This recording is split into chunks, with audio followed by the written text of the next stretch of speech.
Welcome everybody. I am Jabby Kuwait, joined by Steph SABRAW. Hello. We are continuing our exploration of Tales of the Jedi from Star Wars. This one is called The Sith Lord. You guys, thanks so much for joining us. If you're watching this on YouTube, you will see a cut down version of our reaction because we can only show you a limited amount of picture-in-picture. But if you want to watch the whole thing with us, no cuts, no interruptions, head over to our Patreon page, patreon.com/JabbyKuwait, or become a member of this channel. You can watch the whole thing with us, but you will need your own Disney Plus subscription, so you can open up each episode in an adjacent window to our reaction. We'll give you a 3, 2, 1 countdown sync, and it'll be like you're watching it with two of your favorite pals from the internet.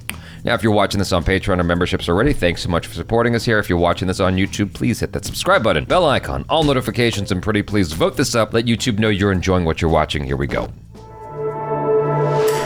The Sith Lord. Uh-oh. Is that a young Yoda I saw in the thumbnail? I know that Bryce Dallas Howard tweeted that she's playing Yaddle, which is like a Yoda species. That definitely sounds like a word that was made up by George Lucas's daughter. Yaddle! Yaddle.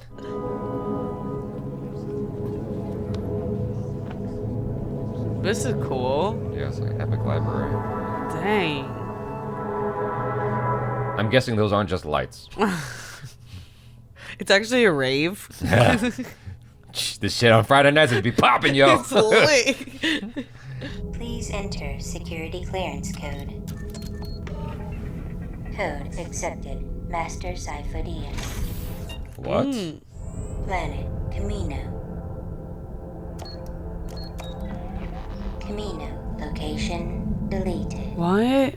Oh, that makes sense. Life data deleted. Uh-oh. Yeah, I guess that's cool they're showing that.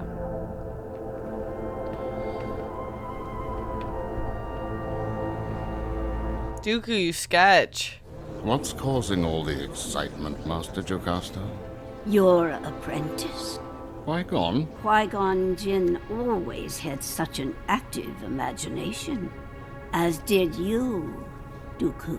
So they're talking about that episode 1. I guess word travels fast. Well, all statements to the council were rather surprising. Tell me about this mysterious attacker on Tatooine. I encountered a highly skilled warrior. I've been warning them about the coming darkness for years. Speaking on behalf of the council, there's no reason to cause undue alarm. So you doubt his claim? I do not. You need not worry, Master. Obi-Wan fills that role now. He acquits himself quite well. I should like to meet him someday. You're always singing his praises. Interesting. So this is taking place during episode 1. That's the idea, right? Yeah, I think that was like right when they got Anakin, maybe. Master Dooku, are you all right? I must take my leave.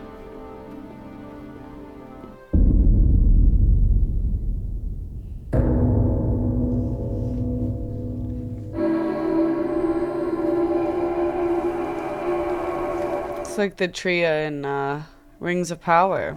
I used to bring Qui-Gon here as a boy. He was fascinated with this tree. The council is leaving for Naboo. The funeral is to be held there. Oh, this is post Qui-Gon's death. Okay. It is time to let him go. And you can do this? What choice have I? Interesting. So I guess Qui-Gon's death really pushed him over the edge. Yeah. Not going to his funeral? I like the musical choices.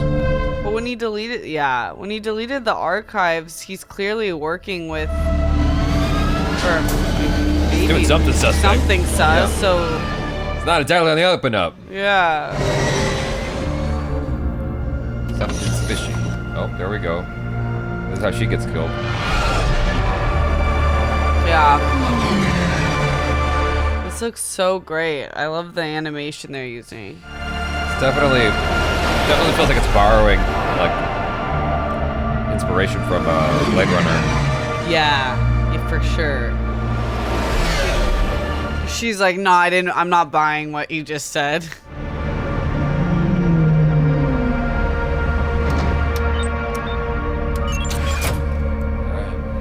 So we're gonna get a battle between A battle with Yaddle. Count Dooku and Yodelehihu. Gone too far. I don't know what you mean. Qui-Gon Jinn, you allowed Maul to kill him. You lost an apprentice, and so did I. I have betrayed everyone and everything I know. How many have died because of my actions? Such is the price of freedom. No. Ooh. This ends here, Sith Lord. So I have been betrayed. No. Dooku, step to me. Whatever your crimes are, help me now. Then you heard. You know. That does not matter.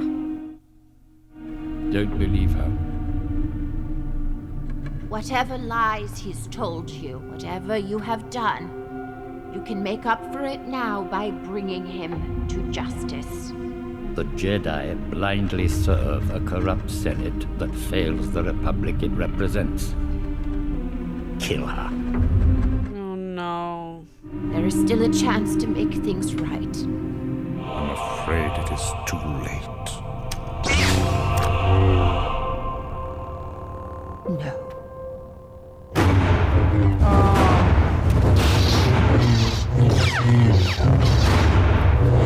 Very reminiscent of episode 2. Yeah.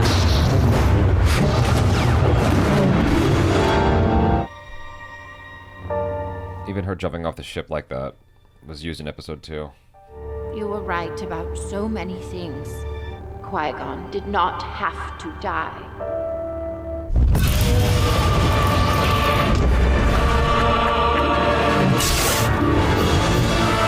That's cool. It is you who has run Dooku into the arms of evil.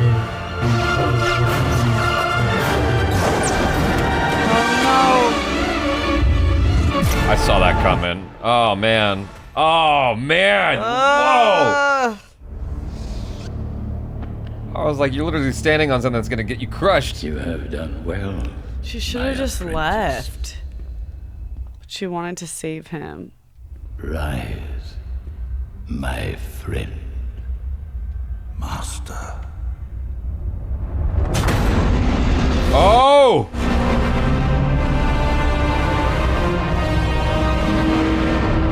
Oh! I love Yaddle.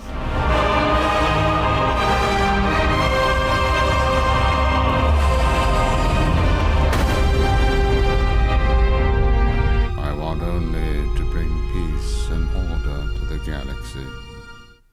So many have suffered for what you call order. Then, let me give you peace, Master Yaddle. No. Yeah, he's bad.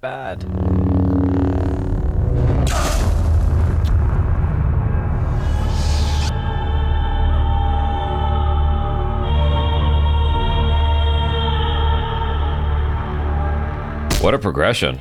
Yeah. Once more, it would be so cool if this was a movie, but obviously, you know, that actor is no longer with us, and so that would be kind of impossible. We'd have to get a completely different actor.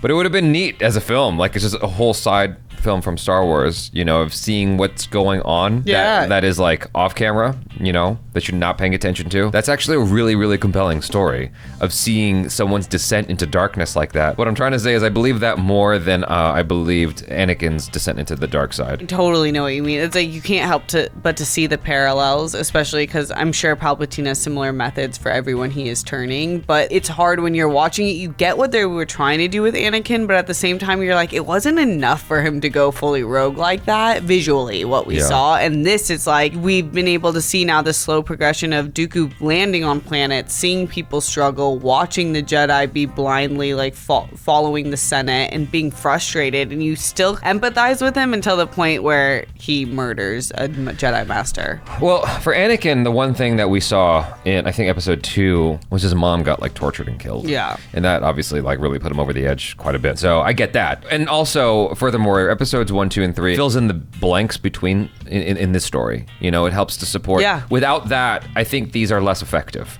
As ultimately, like, I have to give that its credit. But for me, the experience of these stories was more powerful. It's like I'm really following where he's coming from, and I get it. And it's also probably helped by the fact that, you know, I'm older than I was when I watched episode 1, 2, and 3, just like you. And so I understand, like, how someone ends up on that path. And you reach this point of no return. I do kind of wish that we saw more of, I guess that's what the dark side is. It's the power of the dark side. I do wish we saw more of a reservation in him killing Yaddle. What's her name? Yaddle. Yaddle. I do wish we saw more reservation or something of like some kind of like glimmer of good being taken out, like shut down by the Emperor, by Palpatine, and it wasn't there at all. It was just like, no, he's bad now. It's just straight bad. Yeah. When he fell to his knees, I think, you know, there is still that glimmer, but yeah, he's bad. It was, I'm wondering why they kept her alive for that fleeting moment of, because she lifts up the door, and I guess you're supposed to have hope that somehow she gets out, but all of her strength went into getting herself out of that door. I don't even know how she survived that. Like, it looked like it closed. I know, completely. it looked like she would have squashed her body. Yeah. I think it was to show that even in her death, she was still like, maybe this would be still turn him back. Maybe, yeah. To give you that hope as the audience. Yeah. But you know the trajectory of the character, and there's no way he's not going to kill her. Yeah, one would have been more of a passive kill, right? And then what he did was the opposite. It was aggressive. Very aggressive. Yeah. No, I like it a lot. I appreciate just seeing his response to Qui-Gon's death as well. And its handling of things being more slow-paced and that steady shot. And it's not this frantic cartoon. It's all about what's going on with him internally. And I think that's so cool to explore, like we've been saying. You know, because I didn't think about how he felt after Qui-Gon died. I didn't even know his relationship to Qui-Gon until this.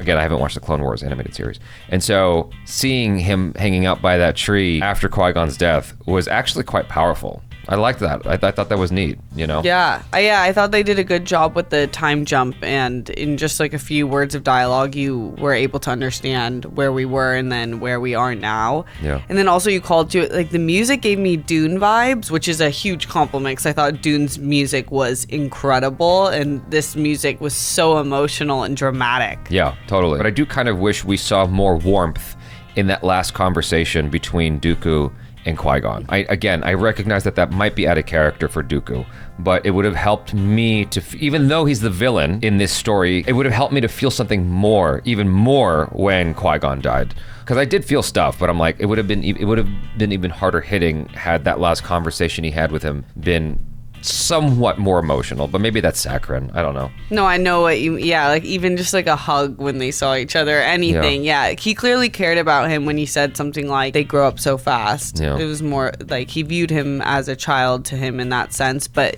Dooku is more rough on the edges, but I'm always down for a softer side. Yeah, I mean, there's any number of ways that they could have explored that or entered into that. Like maybe he thought Qui-Gon died because they lost contact with him while he was on Tatooine. Mm-hmm. Like who knows, you know, what would have been a spark of joy at seeing, you know, his Padawan. But there was a moment after Qui-Gon leaves when he goes, they grow up so fast. Like he saw him as a child he raised.